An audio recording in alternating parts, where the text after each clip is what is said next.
I'm River Gibbs. When young people in my generation want some entertainment, all we have to do is go to the internet, or maybe see a movie, or check out the 300 channels on our cable TV box.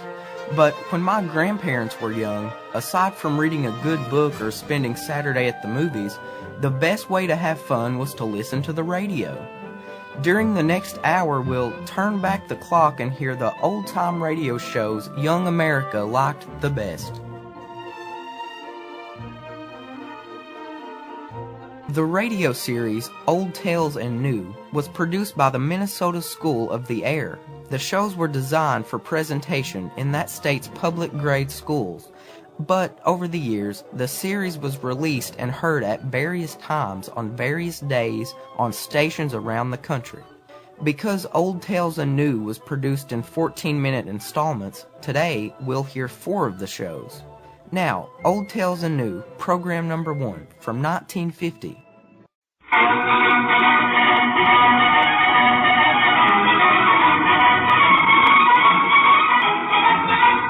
The Minnesota School of the Air.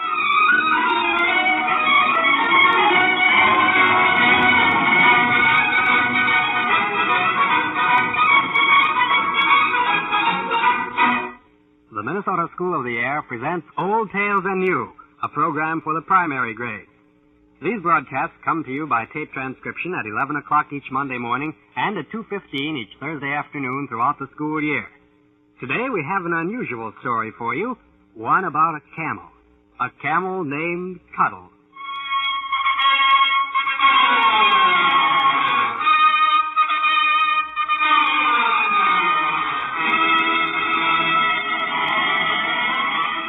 Introducing the world-famous sound, that funny man, Dooley and his camels.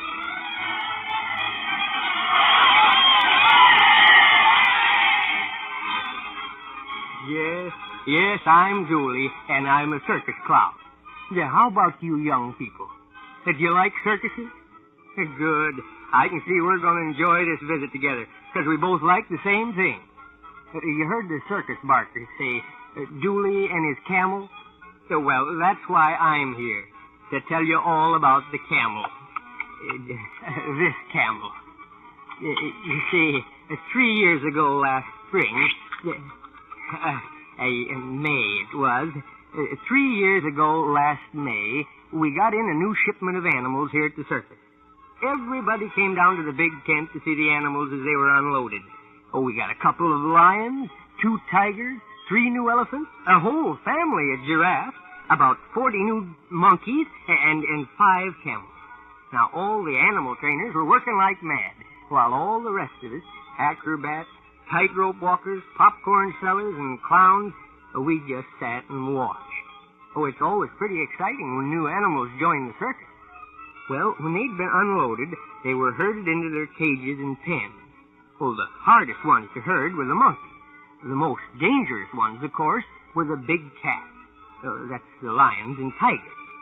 And I guess that's why nobody noticed this young camel leave his family and come wandering over to us.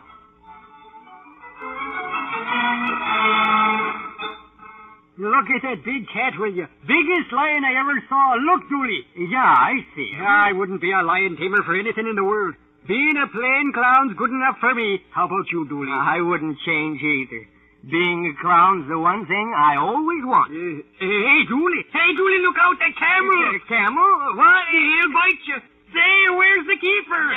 He's leaning on me. Hey, now stop. Now stand on your feet, you camel. Hey. Leaning on you. He's trying to sit in your lap. It looks like he's trying to crush you to death. No, keeper, a camel's loose. Keeper. Hey, now, what are you trying to do? Stop pushing it. He licked you in the face. I'll say he did. And he must weigh a couple of 1,000 pounds. I can't move. He's sitting on your lap. Look, he's pulling up his feet. Make him stop. Call somebody. Hey! He licked you again. Hey, Dooley, I think that camel likes you. Likes me? Well, he'll either crush me to death sitting on me or down me by licking me in the face. He likes you, Dooley. That camel likes you. And if you aren't the funniest sight in the world sitting there holding a camel on your lap.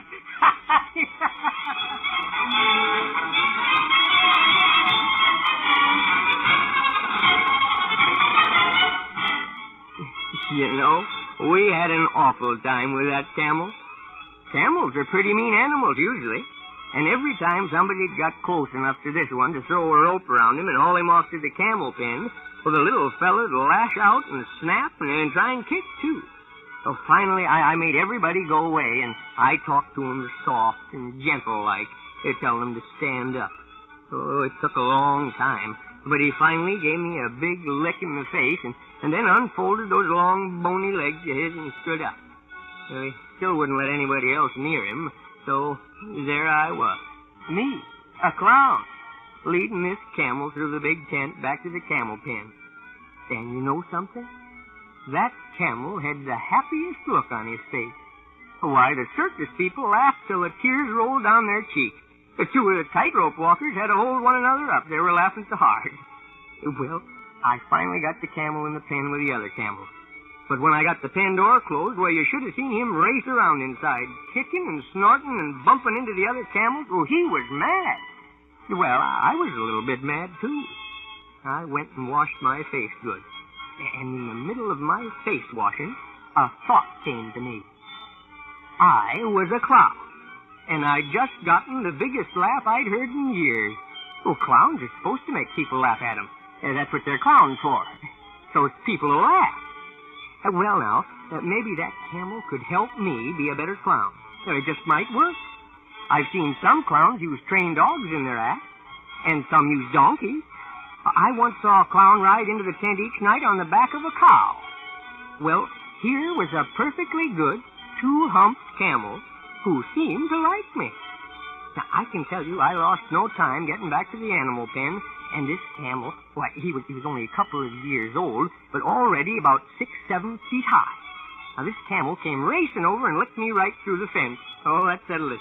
I went to the manager of the circus, told him I'd like to experiment with this camel, and asked if I could rehearse with it. You know, practice. A couple hours a day for a week or so, and see how this camel would work out. Well, the manager of the circus wasn't so easy to convince.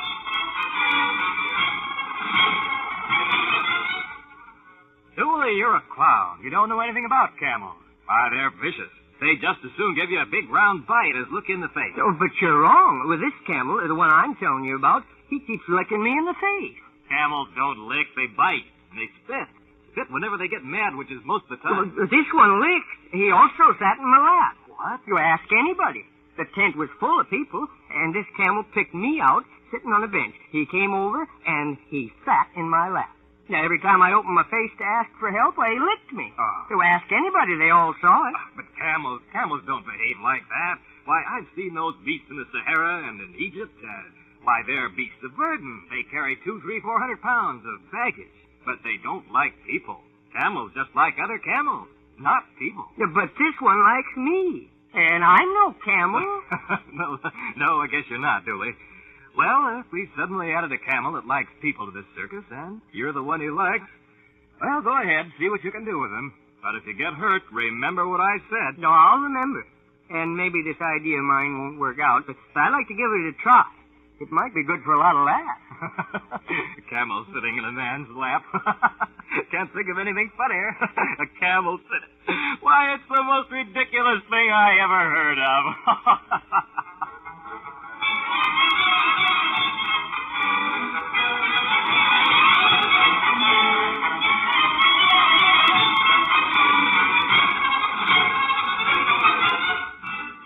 On the first day, I took the camel out of the pen and walked around the big tent with him, letting him get used to the new smell.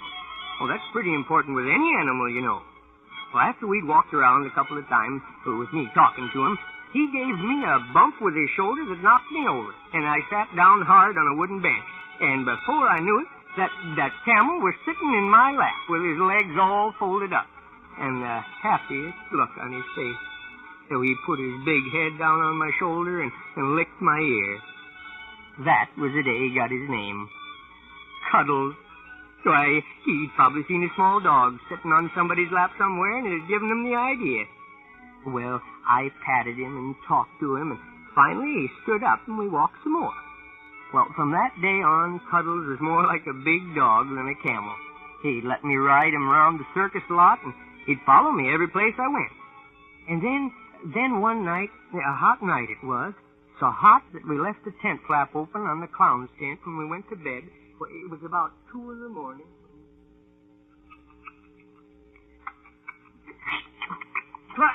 What's that? Go away, whatever it is. Now go away. Quiet, Dooley. Quiet down. Hard enough to sleep on a hot night like this anyhow. Cuddles. How'd you get in here? Oh, we left the tent flap open to make it cooler. Well, go back to your pen. How'd you get out anyway?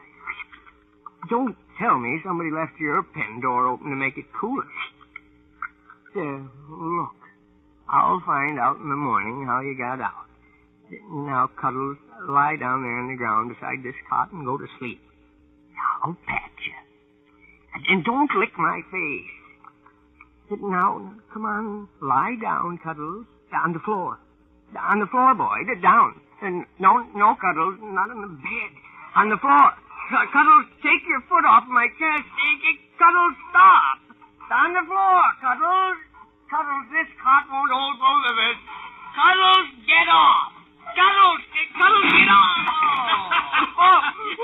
Now look what you've done, Cuddles. Wrecked the bed. How about you, Dooley? Are you hurt? A lot anybody'd care. Now what am I going to do? He thinks he's going to spend the night here. You're on the ground now, Dooley. At least you can't fall again. Why don't you just spread your blankets out and let him sleep on one side of you? Otherwise, Cuddles will plow around all night and none of us will get any sleep at all.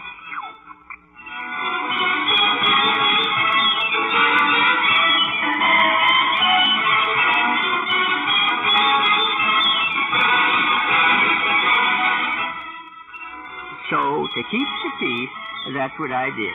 And Cuddles loved it. When it got light and we all woke up, there was Cuddles, still sleeping peacefully with his chin on top of my head and the sheet all tangled up around his neck. All of us had a good laugh at that. And there in the clown's tent, before any of us had any breakfast, we've adopted Cuddles as the newest clown. And everybody went around and shook him by the front right leg. Oh, Cuddles loved it. He splashed out with his tongue in all directions, trying to lick everybody at once.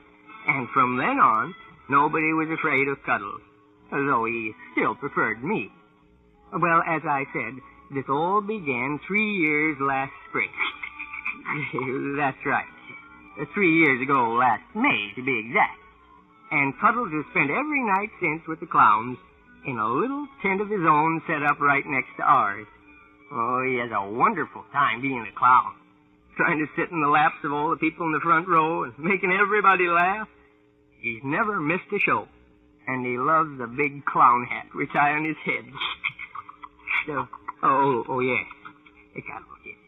Cuddles wants me to tell all the young people listening in that if ever you come around to a circus and see him, well, come around after the show and we'll give you a free camel ride on Cuddles the Camel.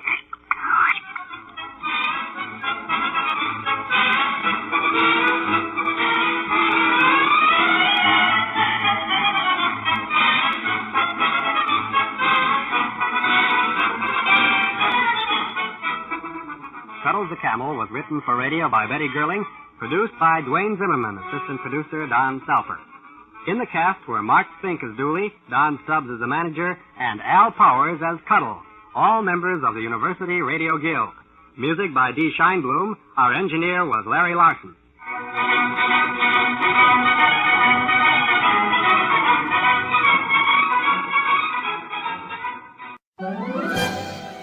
Now, the second of our 4 episodes of Old Tales and New.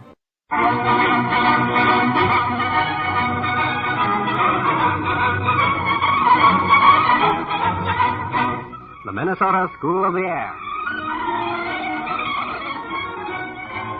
These programs are broadcast by tape transcription at 11 o'clock each Monday morning and at 2:15 each Thursday afternoon. Today's story is called Pierre the Remarkable Prairie Dog.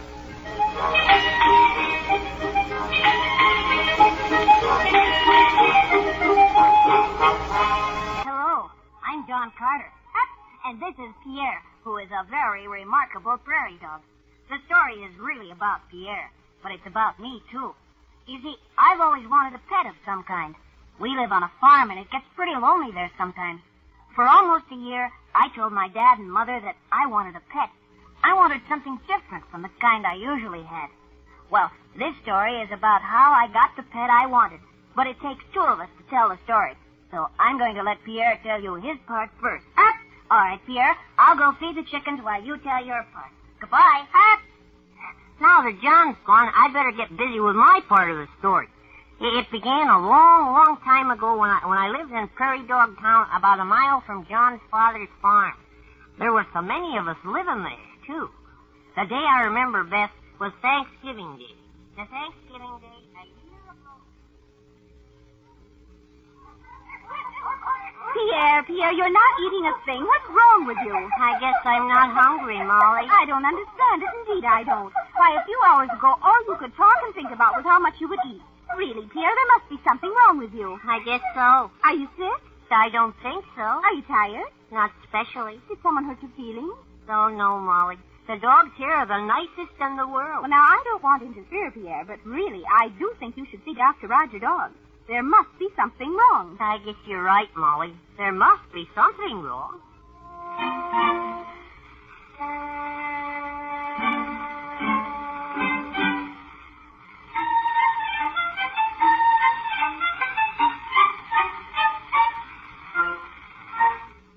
Dr. Roger, could I see you alone for a little while? I think that should be arranged. Come on in, Pierre. Nurse, take those prairie puppies into the other room. Now sit down, Pierre. What seems to be the trouble? I don't know, but there must be something wrong. Well, here, let me check your heart and your temperature. Put this thermometer under your tongue and hold it there. I don't think I'm really sick, Doctor. Now, please, don't try to talk. I'll ask some questions later. Mm-hmm. Yeah, your heart is beating a little too fast. Are you nervous? A little Oh, that's right. I told you not to talk. Here, I'll take the thermometer. My. Is it serious? Well, not really serious. A little high, however. Where do you feel sick? I don't. Interesting. Very interesting. Do you sleep well? Not very. You see, Doctor, there's so many prairie dogs here in Dogtown, and it's so crowded. Yes, I know, but most prairie dogs like it that way. I know, but I don't think I like it that way. Do you eat well? Oh, that's another thing.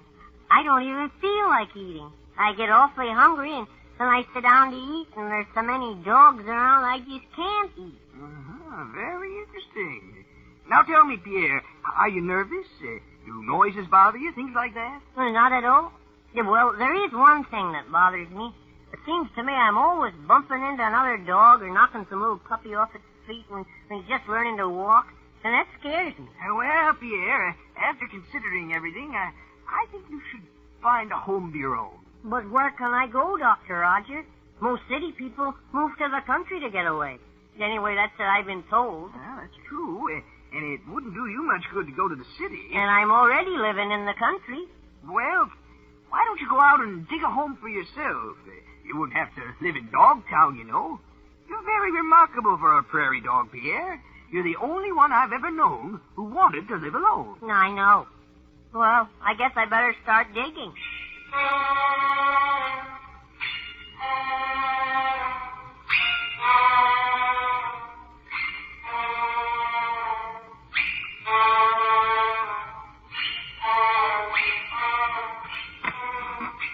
It seems to me I've been digging and digging for an awful long time.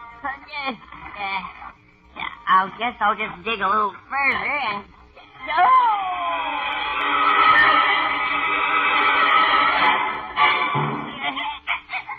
Why, Pierre, prairie dog, what do you mean by crashing into our home this way? What's the matter? Couldn't you find the door? Are you hurt? I'm not hurt, I guess.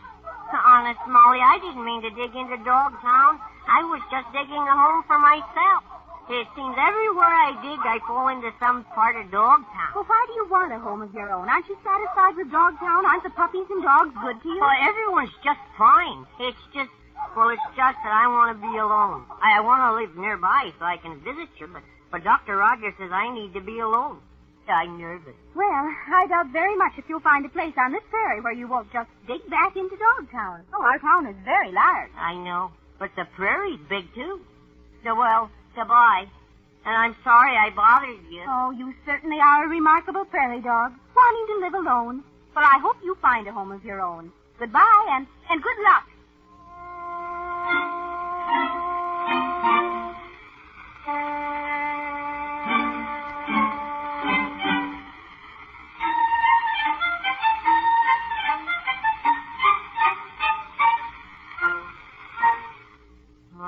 Oh, dear. Where shall I dig now? I walked and walked. I suppose it's just like Molly says. Everywhere I dig, I'll run into a part of Dogtown. And maybe I should try this once more, though. There must be one place on this prairie where prairie dogs have already dug homes. This looks like a pretty good spot. Hey, it's a long way from where Molly was. I might as well try this place. And this is quite an easy place to dig. I hope it's not a part of Dogtown. If I had a place of my own, I could visit in Dogtown, and I go to their parties. But when I wanted to be alone, I could. But this is just the spot. The ground hasn't fallen through yet. I'm going to dig a nice deep home, all for myself.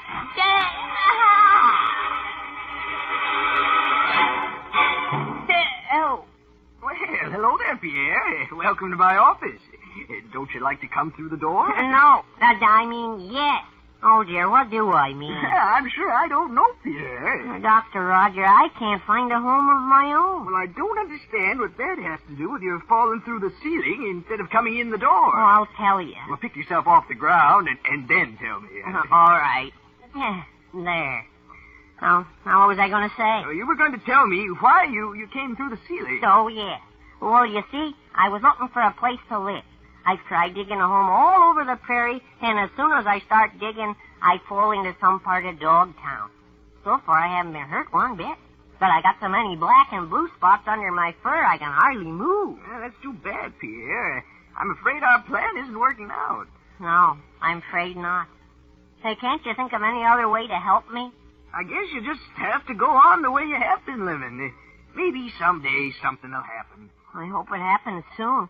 I'm getting more nervous every day. I just want to live alone. I know. Now you go out and think about things for a while.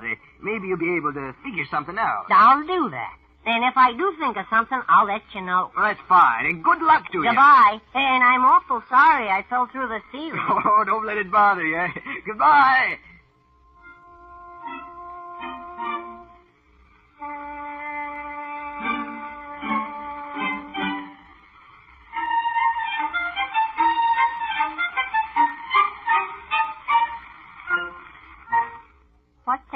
What to do?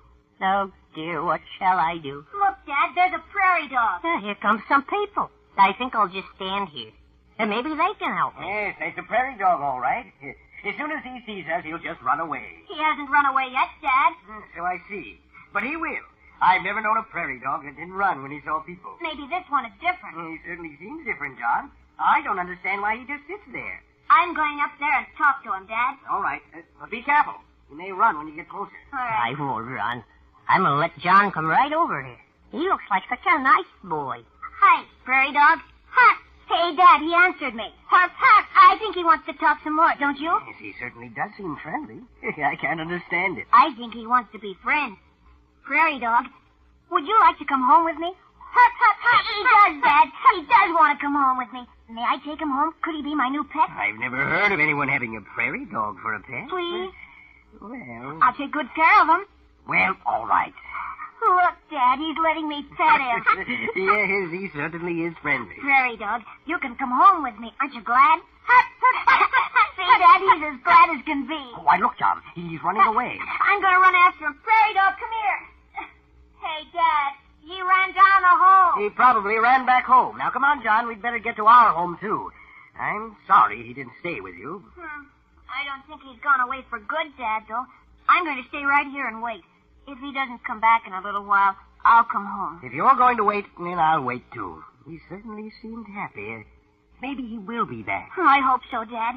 He'd make such a wonderful, different pet.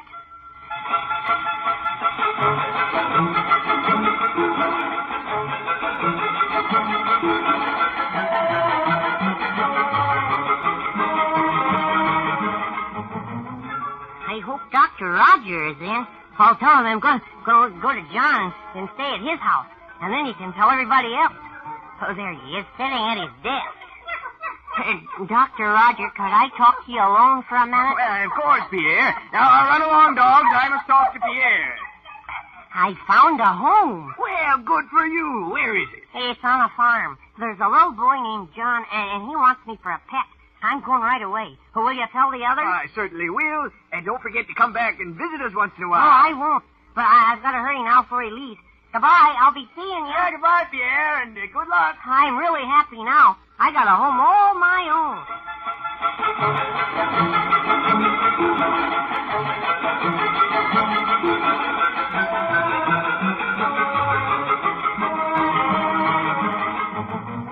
Look, Dad. Here he comes again. Well, you were right, John. He did come back. Yes.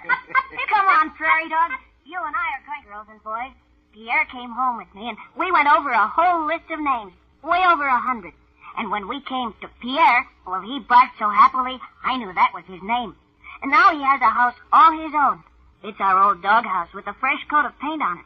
He's dug a hole in the ground underneath, and when he comes out, we have the best time. Don't we, Pierre? And one day we got to talking, and I asked Pierre if he wanted to visit his old friends, and he barked like he wanted to. So now he visits them several times each year. He's the happiest prairie dog I've ever seen. And, John, you're the happiest boy I've ever seen. Well, who wouldn't be with such a remarkable prairie dog for a pet?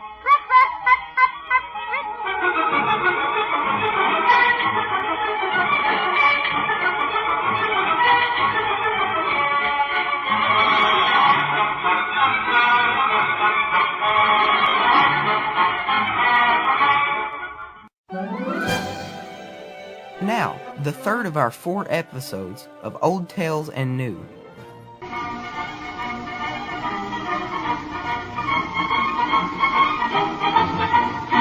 The Minnesota School of the Air.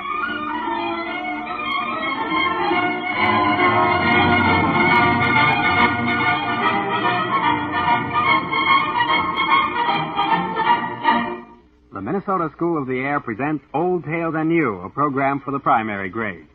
These broadcasts come to you by tape transcription at 11 o'clock each Monday morning and at 2:15 each Thursday afternoon throughout the school year. And today we present the second of our Christmas stories, a story all about a strange occurrence in Toyland.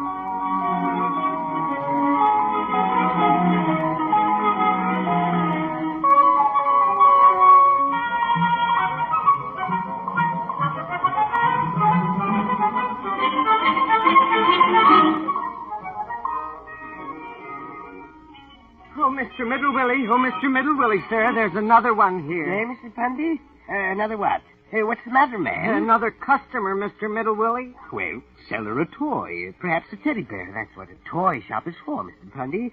Sell her a toy. Now, let's see. Should I tie a red ribbon or a green ribbon around this elephant's neck? Mr. Middlewilly, sir. Yes? She's already bought a teddy bear. She bought the one with the striped overalls. She bought him yesterday, sir. Well, perhaps she'd like a doll of some kind this time. Now, let's see. I'll put the red ribbon around his neck. Yes, I think he'll like red. There you are, friend elephant. Now, Mr. Pundy will take you up to the front of the shop and set you on a shelf with all the other animal toys. Mr. Pundy, I shall miss all this when I leave here in a few weeks. You know, I love my toy shop very much. And there she is, sir. She wants her teddy bear back again. Back? Why, she took him yesterday. How and...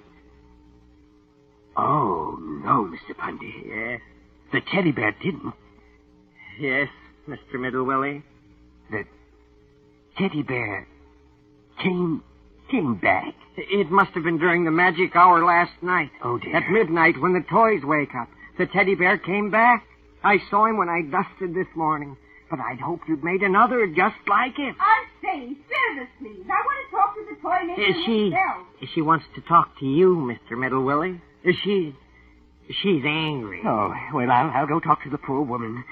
Mr. Pundy, we simply must work out some way so that the toys stay with the people who buy them. The teddy bear wasn't the only one who came back last night, Mr. Middlewilly.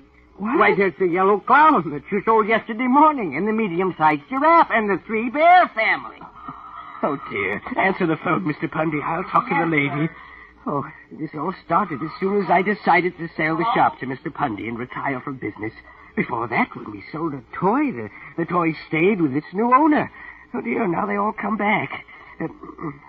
Yes, madam, may I help you? You're Mr. Middlewilly, who runs this toy store? Yes, I'm Mr. Middlewilly, the toy maker. Well, that teddy bear on the 3rd shelf, the second one from the end. I bought that teddy bear yesterday and took him home. He was to be a Christmas gift for a young neighbor of mine.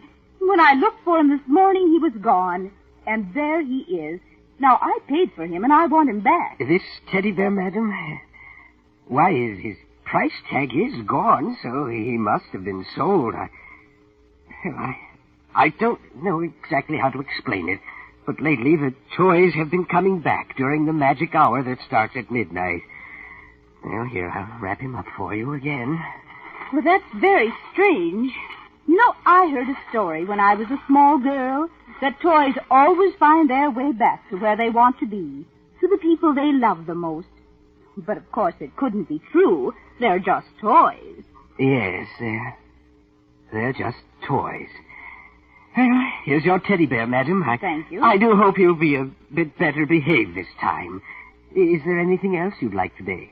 Well, now I always send a gift over to the orphans' home for Christmas. For the children, you know. Now, this year, I thought perhaps a small stove that a child could play with. For the orphans? Yes. Why, the finest youngsters in the world live there. I send lots of things over there every Christmas. The stoves are right over here, and we have some splendid little stoves.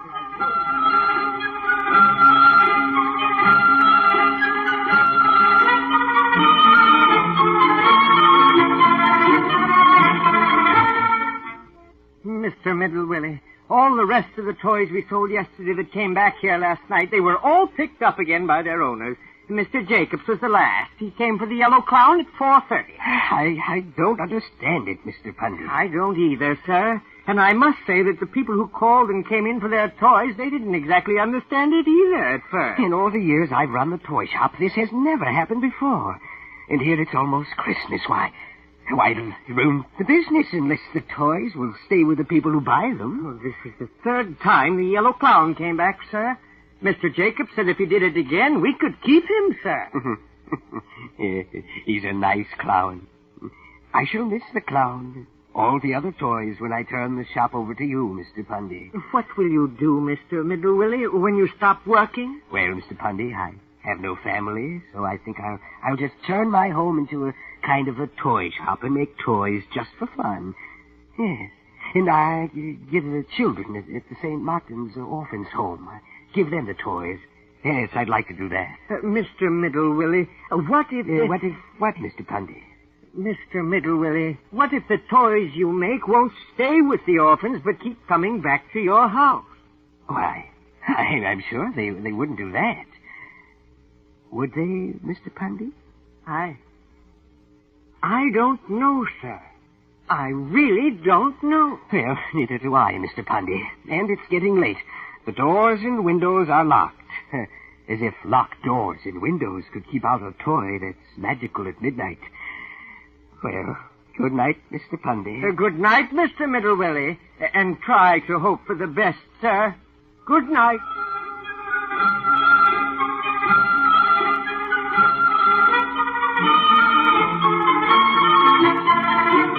Again last night, Mr. Middlewilly. That teddy bear left my house, and there he is on your shelf. 3rd shelf, 2nd teddy bear from the end. The one in the striped overalls.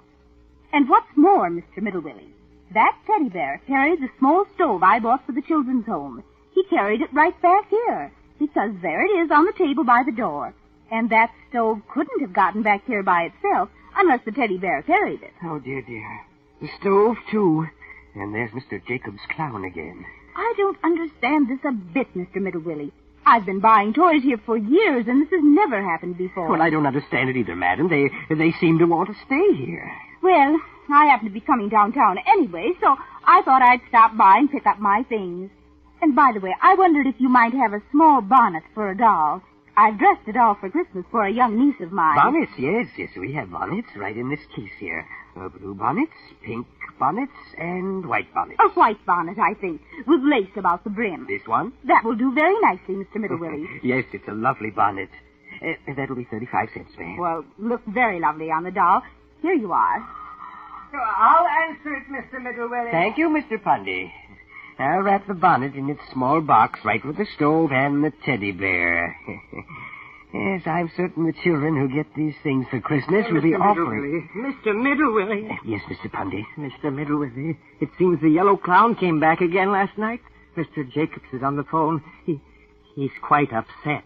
He says we can keep the clown if we send him his money back. Oh, well, I'll talk to Mr. Jacobs. Mr. Pundy will finish wrapping your things, madam. Won't you, Mr. Pundy? To be sure. Yes, well, I'll go talk to Mr. Jacobs. Oh, what'll I say to him? I don't know. Oh, dear. Tomorrow is Christmas Eve, and people are wanting their money back. Whatever will I tell Mr. Jacobs?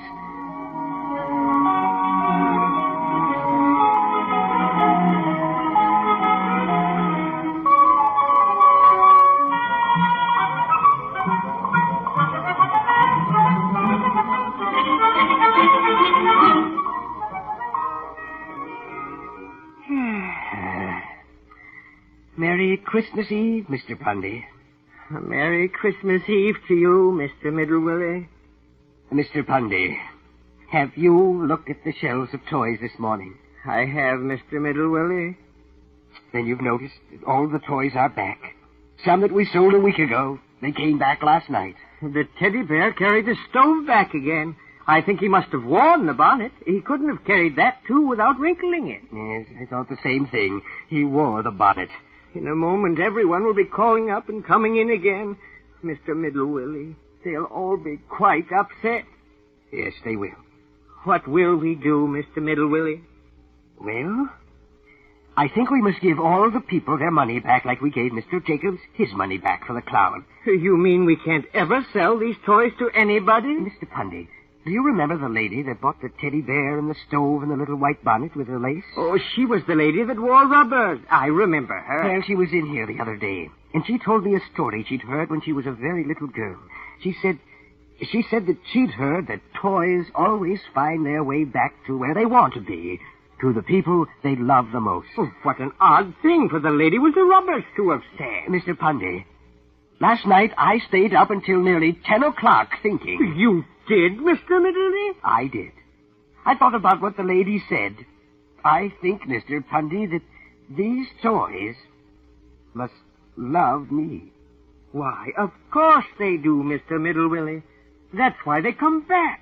And that's what the lady with the rubbers said. Mr. Pundy, I have agreed to sell you the toy store. Yes, Mr. Middlewilly. Mr. Pundy, if these toys won't stay with their owners, if they come back because they want to be with me, then, well, then... Yes, Mr. Middlewilly? There seems to be only one thing to do, Mr. Pundy. Yes, Mr. Middlewilly? When I go, I shall take all the toys with me. I shall pay you for them, since you couldn't sell them. And I shall take them with me. They'll be happier with me. Oh, they will be happier, sir. But what will you do with so many toys? Is your house big enough for all of them? I thought of that, too, Mr. Pundy. My house isn't big enough, yes. You're quite correct about that. And furthermore, toys were never meant to be sat on the shelf. They were meant to be played with by children. You're right. Children. Yes, that's what toys are for. Why, you're quite right, Mr. Middlewilly. But where will you find so many children? Well, I thought of that, too. So this morning I got up very early and went to see the lady who is in charge of St. Martin's Home for Children. She has agreed to let me move my whole house into the backyard of the orphanage. And I shall move all the toys there, where children can play with them all day long. And they can come home to me at night. What a splendid idea, Mr. Middlewilly. Yes. And I'm going out now to supervise the men who are moving my house this morning. I shall take the yellow clown with me so he won't be so lonesome. This afternoon the men will move all the toys so that when the children wake up tomorrow, they'll find as their Christmas present from Mr. Middlewilly a whole house full of toys. I shall be back for the toys very soon. Goodbye, Mr. Pundy. Oh, goodbye, Mr. Middlewilly. I'll get them ready. Well, if this isn't the strangest thing that's ever happened in a toy shop. Oh, but what a splendid thing. What a perfectly splendid idea.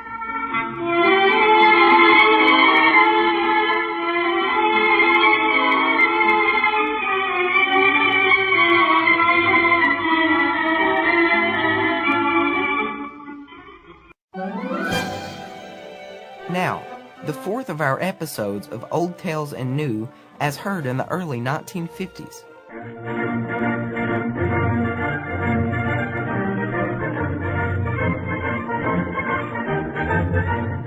The Minnesota School of the Air.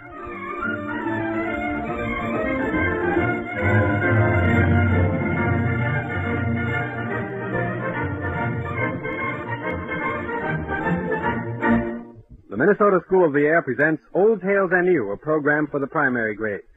These broadcasts come to you at 11 o'clock each Monday morning and at 2:15 each Thursday afternoon throughout the school year. Be sure to stay listening at the end of today's story for a special announcement about the request programs. And now, for our first broadcast after vacation, we present the old favorite, Sleeping Beauty.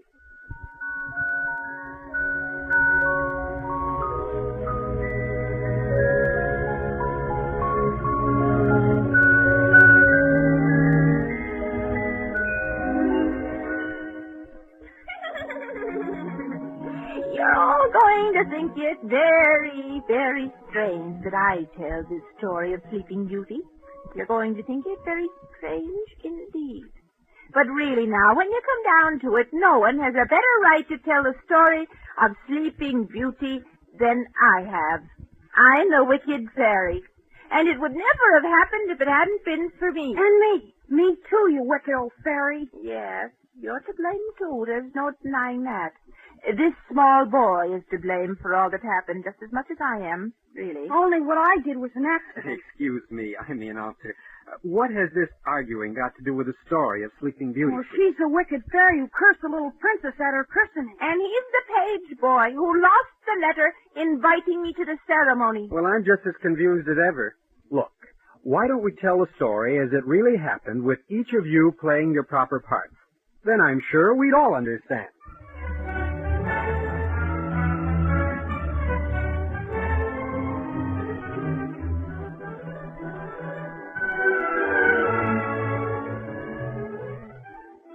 Page. Yes, Your Majesty. I've just written the announcement. Now take it to the town crier and tell him to announce all through the country that a princess has been born. Yes, Your Majesty. I'll tell the town crier. Now, can you remember the message?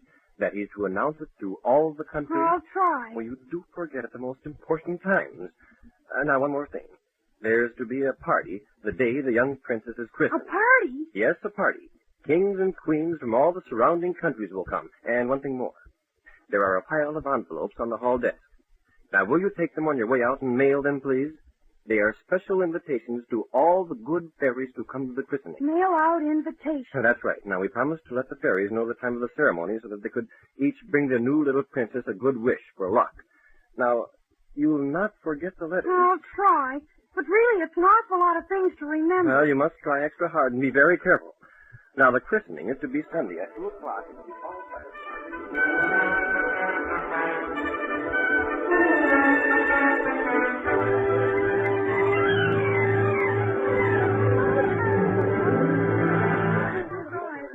simply beautiful baby. The loveliest I've ever seen. A lovely, lovely princess. The little princess looks like a big doll. Oh, well, my friend. Admiring my daughter, are you? Oh, yes, Your Majesty. Oh. She's beautiful. Your Majesty, they're here. They just formed in the dining room window. Oh, the fairies? The fairies. A whole flock of them. And one is trailing behind. One trailing behind? Now, that's odd. Oh, well, no matter. Come, everyone. The fairies will make their wishes over the princess's buggy. Come, everyone.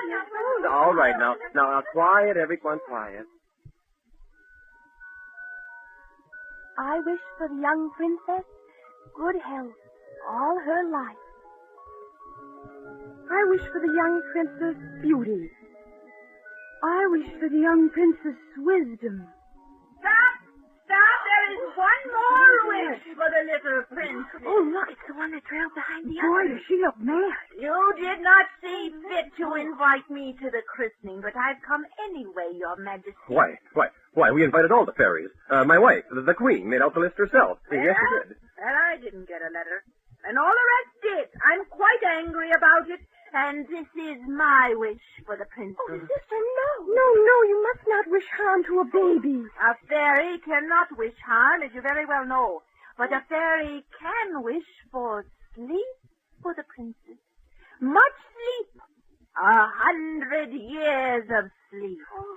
When the princess is 16 years old, she shall prick her finger with a needle and fall into a deep sleep for 100 years. No. Do not interrupt, or I'll make it 200 years. And at the end of 100 years, she shall be awakened by the kiss of a strange prince. And that's what I wish for the princess. Oh, sister, how awful. How dreadful. How terrible. Perhaps next time there's a party at the palace, I'll get an invitation. Come, sisters. It is time to fly away.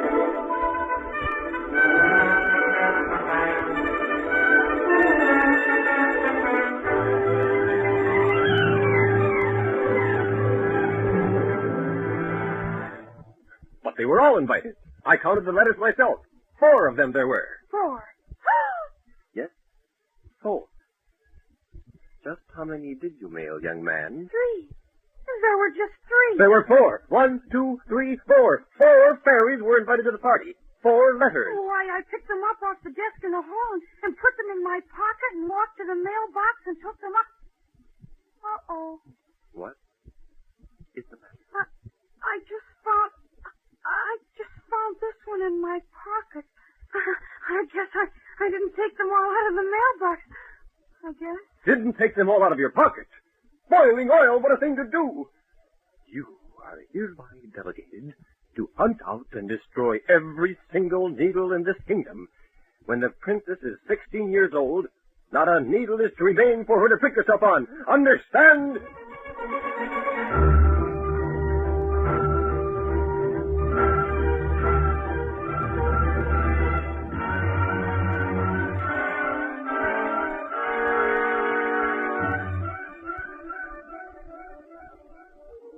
Your Majesty, I've come to report. What?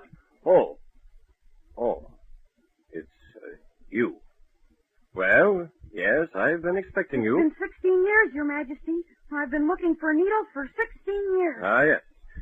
And have you found them? Every last one in the kingdom. And have you destroyed them all? Oh, I found and destroyed dozens of them. I've even found 212 in haystacks, where people have hidden them, thinking that no one would find a needle in a haystack. Good. And the princess is safe. It being her 16th birthday, I think I shall tell her the whole story. I never have, you know. One mustn't worry a princess. Oh, no, never. Well, she's safe now. People are pinning their clothes together for want of needles to sew goods Well, together. come along while I tell the princess the story. She will be interested, I know, in the curse of the old witch. She's getting ready for the fairy party this evening, and... The princess is fainted. Daughter, what is it? Oh, here, help me lift her to the couch. Call a doctor. Call the Queen. Daughter. She looks like she just wants to sleep. Oh, nonsense. Why would any healthy girl go to sleep in the middle of the afternoon? Sleep? Quick, look around. Do you see a needle anywhere? A needle. Why, yes, here on the floor where she was lying. There's a needle in her sewing basket. Sewing basket? I never thought to look in the princess's sewing basket. And now she's pricked herself and fallen asleep, just like the wicked fairy said she wouldn't. It's all your fault. First, you failed to mail the invitation, and now you overlooked the needles, right in the princess's own things. Boiling oil! How can you be so stupid? Believe me, Your Majesty, it's quite easy. Oh. Well, since it's so easy, I'll give your stupidity a real workout. You are to sit here beside the princess for 100 years, so that when the strange prince comes to awaken her with a kiss, you can let him in. I couldn't bear to think of him pounding at the palace door year after year and nobody to let him in. Well, that'll be easy, Your Majesty. I'll wait. I'll wait right here and let the prince in to awaken the princess. You just see if I don't.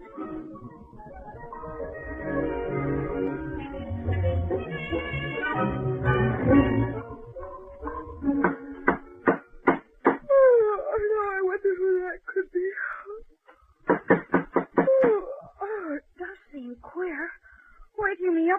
of the century like this. Go away! No one's supposed to come knocking for 100 years, and it's not nearly up yet. 100 years. Boy, let me look at that calendar. 22 years, 27, 38, 56, 77 years, 88, 97, 98, 90. Today! Today makes it 100 years! Coming! Coming! Don't go away! Oh, dear, I should have dusted off the princess. Oh, well, I guess that won't matter. The light's pretty poor in here with the windows not washed. Yes?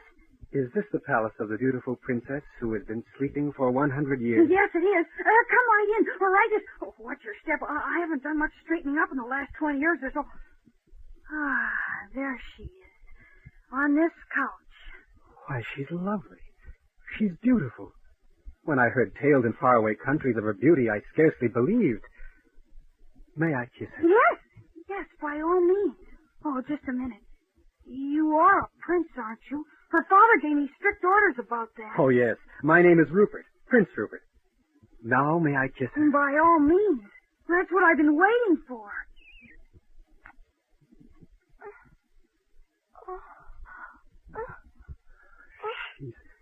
She's waking up. So she is. Good. Where am I? What happened? You went to sleep, my princess, a long, long time ago. And now this man, Prince Rupert, how do you do? Your Highness. This man, Prince Rupert, came just now to awaken you with a kiss.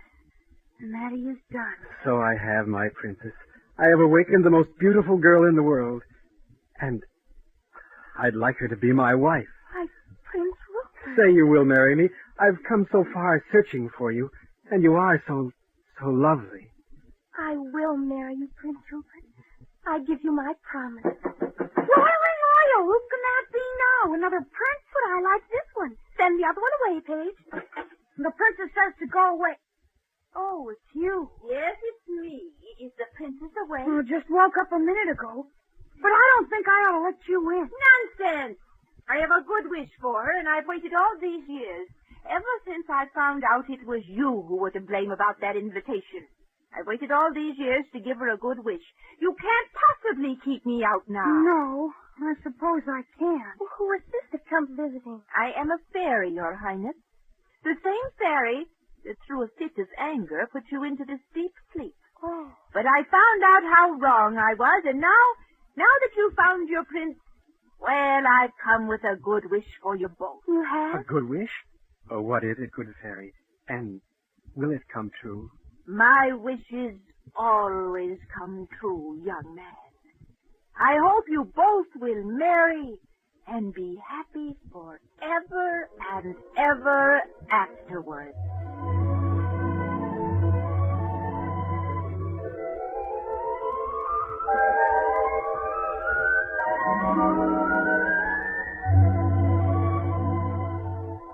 You have just heard the story play The Sleeping Beauty, adapted for radio by Betty Gerling.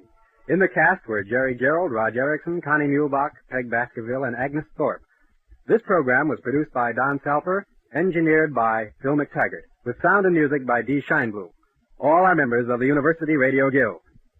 2 weeks from today, on January 22nd, we begin the first of our 2 special request programs. Now is the time to select your favorite of all the old Tales and New broadcasts and send us your vote by card or letter. If your whole class decides to vote, please have your class secretary list the number of votes for each story as careful a count as possible. And the top winners will be rebroadcast the weeks of January 22nd and January 29th. Send your cards or letters to Old Tales and New, KUOM, Minneapolis 14, Minnesota. That's Old Tales and New, KUOM, Minneapolis 14, Minnesota. Old Tales and New has been a Minnesota School of the Air presentation. Well, that's it. Another episode of the radio shows young Americans love the best. I'm River Gibbs, inviting you to join me next time, right here.